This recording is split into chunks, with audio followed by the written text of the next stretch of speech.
Old Joseph the Carpenter. I was just an ordinary bloke before the baby came, and I still am. I never looked down on any man, though men have laughed at me for what has happened. My hands are torn by the sharp wood and rough tools of a country carpenter. But I never looked down on anyone, especially a girl like Mary.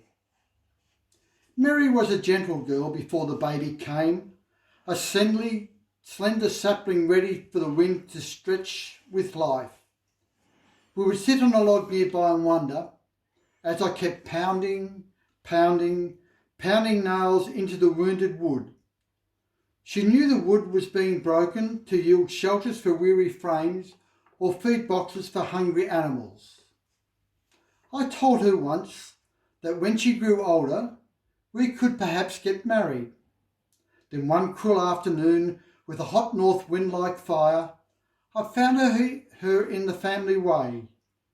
The pain in my chest was burning me as if a spike had ruptured my lung. God only knows how she came by the child. I swear I never touched her. Not me, not Joseph the carpenter. But I did the right thing by her, and no one can say I didn't. Then the baby came, and the baby was beautiful.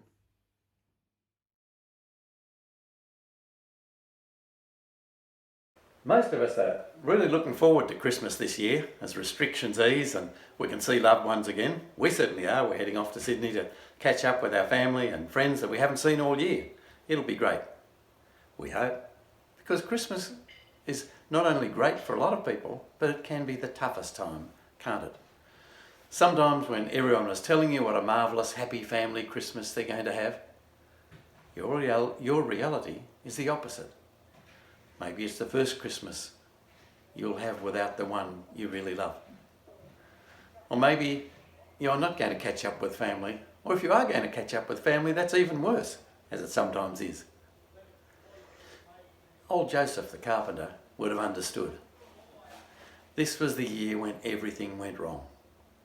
He was really looking forward to this would be the year when he'd marry Mary, they'd settle down and start a family, and instead things went pear-shaped.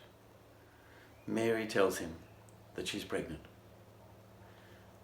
That will be terrible for her and a disgrace to him. What should he do? Again, like Mary, he has a message from God.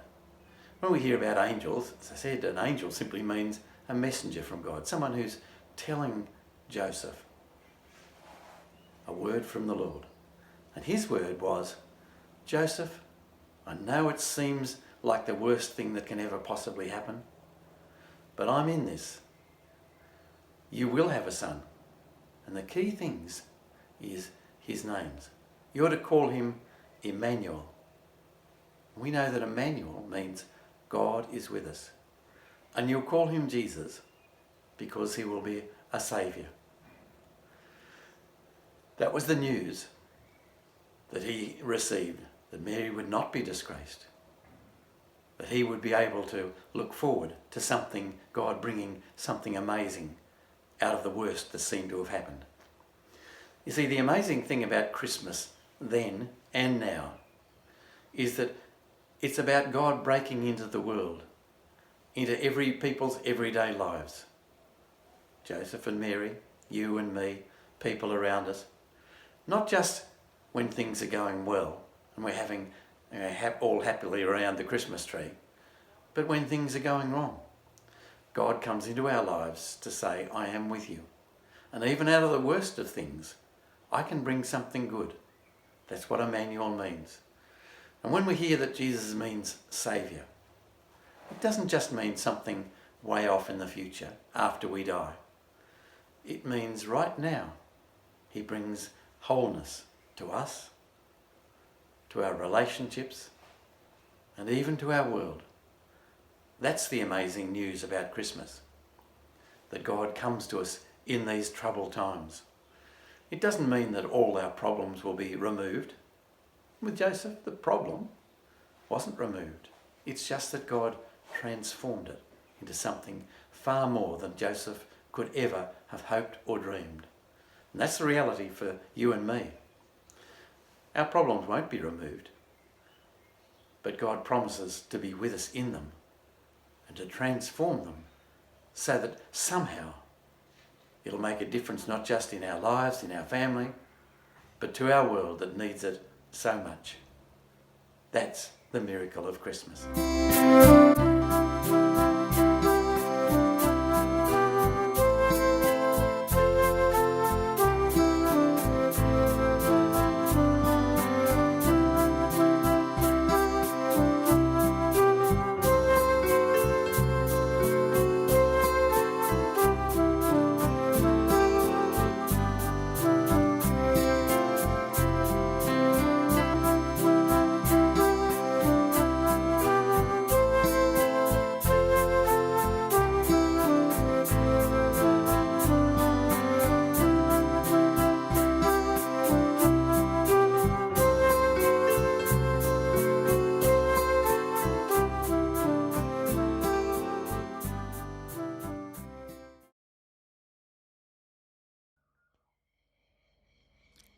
As we start to celebrate the season of Advent, welcome to the Cochrane's house as we get ready to celebrate Christmas.